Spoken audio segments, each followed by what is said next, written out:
Euzu billahi mineşşeytanirracim. Bismillahirrahmanirrahim. Heydər baba, mərd oğullar doğ günən, namərdlərin burunların ol günən. Mən Arya Haqqı, bilirsiniz çoxuz, mən şonu yoxlayam. Mən istəyəm, sizə şura gələm olam. Mən istəyəm, rəhbəriz olam. Mən istəyəm, nökəriz olam.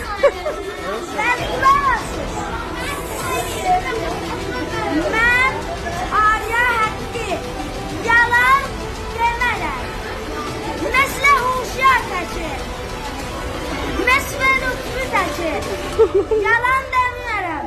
Mən qol verdim, onu tutarım. Huşyarda deyirəm, İzzətin nəvəsi ola, kim ola. Mən gələm orada, bunun qalacaqdan işləyəm. Çünki o qol vermişdi, əməl eləməmişdi. Mən onun əvəzini çıxacağım. Mən qollarıma əməl edəcəyəm. Mən qollarımın qarın boş qoymayam. Mən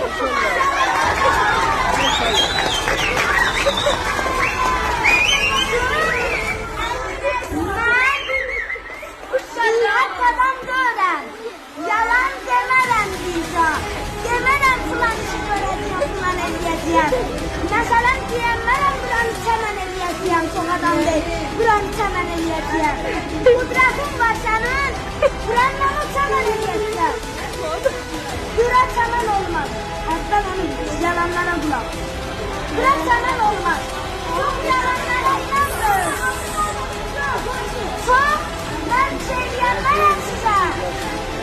Mən çok şey deyəmmərəm. Eləyəmirəm şayət. Ama dinlərim müraciətinə. Salona aparam. Şayət eləyəcəm.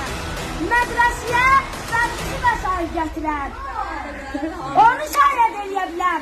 Yoxsa yalandan deyəmmərəm, buranı çəmən tikəcəm. Buranı salon tikəcəm. Salona